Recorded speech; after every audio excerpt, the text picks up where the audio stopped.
Prayers delivered. The phone call that came at the right time. I just hope I can just, keep my life going. For him and his daughter.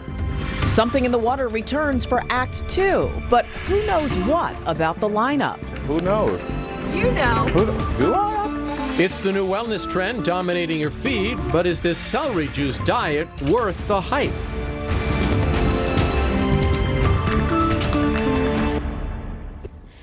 Those stories in a moment, but first, too little, too late?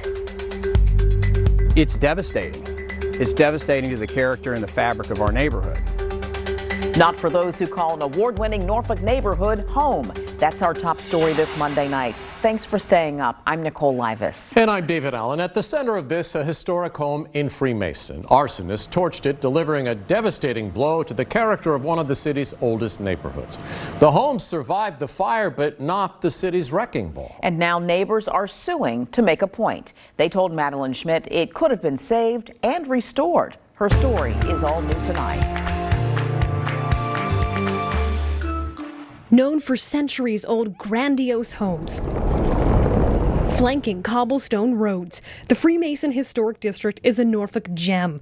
Those who live here are protective. They have to be for historic preservation. Swapping out your mailbox has to be approved. But they don't feel like the city has the same respect for the process or the history. Everybody thought for sure that the protections and the covenants of this neighborhood and the historic district would protect us. Which is why they're suing.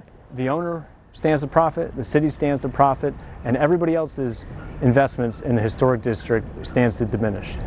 Joseph Sherman represents the Freemason Street Association.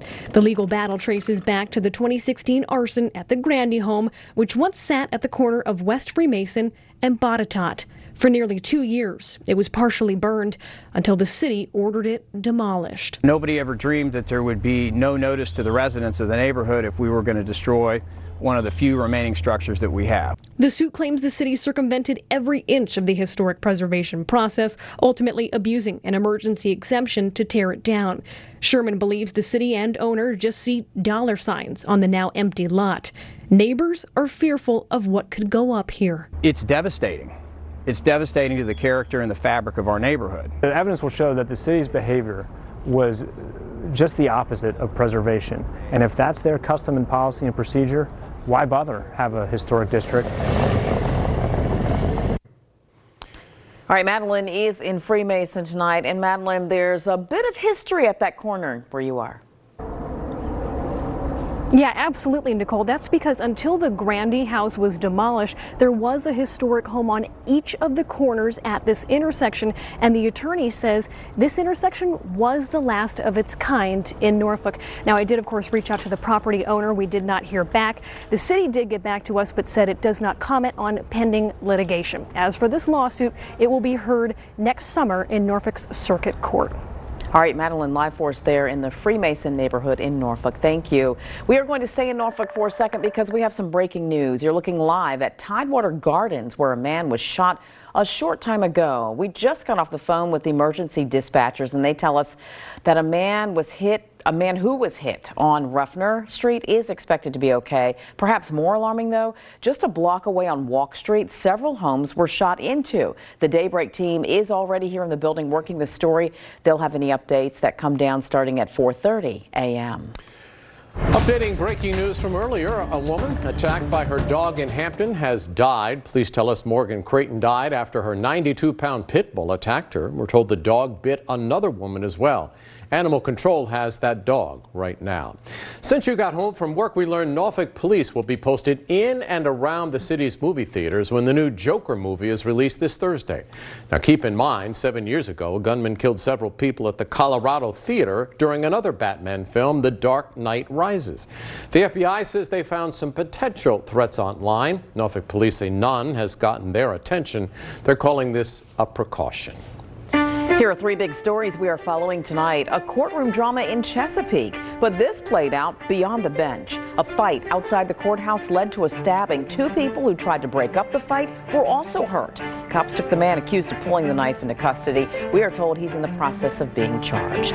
The Navy removed an admiral from command after a loss of confidence. Rear Admiral Eric Ross led Expeditionary Strike Group 2 at Naval Station Norfolk. He's now working a temporary staff job while military brass investigates. They're not saying what led to this.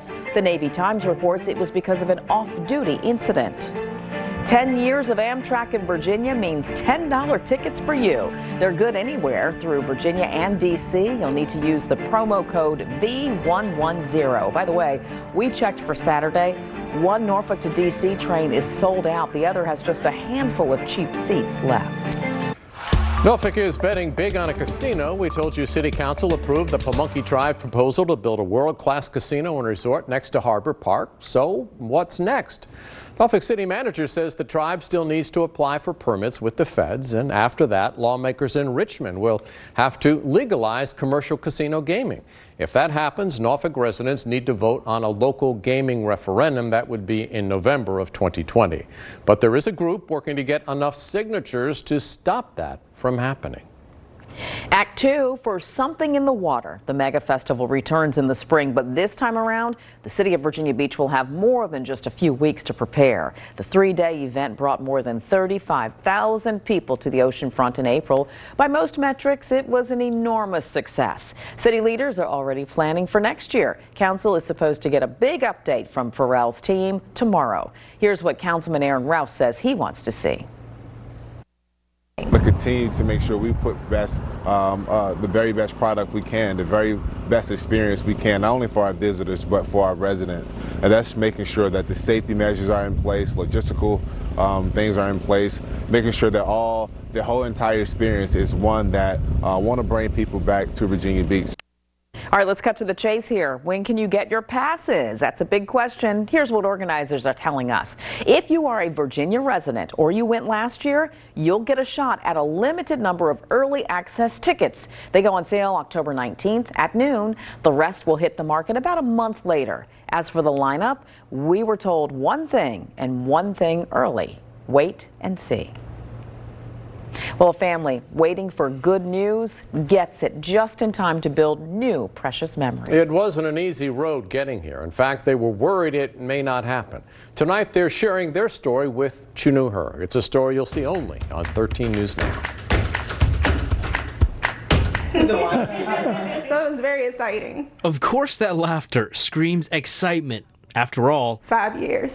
Jordine Lemon Garcia's dad, Reginald L. Jones, has waited a long time for this, 5 years, to be here. They called me at work, like it was between him and the nurses from the kidney transplant. Hey, we need him here at 12:30. And I'm at work like, what?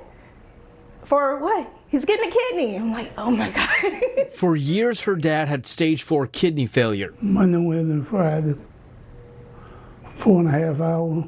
And dialysis became a part of his routine. And even though they waited patiently, Jordine just wasn't sure it happened soon enough. I lost my mother in 2016, so I didn't want to lose my father too.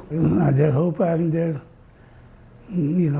keep my life going. A father and daughter pair this close to keep it going means to keep moving forward together. So Jordine is happy to have this happen, so she'll have her dad when she'll really need him next week. I told the nurses that he has to be ready by October 11th to walk me down the aisle. I hope I can walk down there. Not her pushing me. I hope I can walk. That's right. He's aiming to walk Jordine down the aisle at her wedding. Reginald will try his hardest, but if he must, he says he's okay with using a walker too. I'm truly blessed for him to actually be able to get a kidney, and I thank whoever donated it for it. So, thank you. So after waiting 5 years, what's a few extra minutes for a memory that'll last a lifetime? Might take a little while, but I'll get there. Great spirit. Yeah. So Reginald waited 5 years. So what's the Yeah. average wait time? Yeah, so David, according to the National Kidney Foundation, the average wait for a kidney is between 3 to 5 years. So he kind of falls between that. And the Health Resources and Service Administration says the kidney is actually the organ that most people wait for when they're waiting for an organ donation. Great spirit. We wish them the best. Absolutely. Thanks. Ants on a log are out. Celery juicing is in. But does social media's biggest wellness trend live up to the hype? From a clinical standpoint, it's really not proven. I had to try it for myself, and I found a store that sells a 6-day celery cleanse.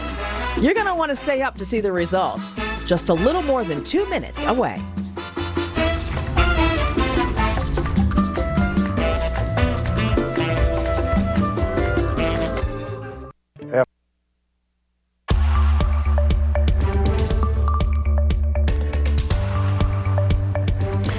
Back now with a story that's all new tonight. Healthy diets and fitness dominate everyone's feed. With 185,000 posts on Instagram alone, one trend in particular is getting a lot of attention. Celery juice. Have you tried it? Are the benefits what they're cracked up to be? Alexa Lee tried it for herself, and here's what she found out. It's green, it's crunchy, and it's probably the last vegetable.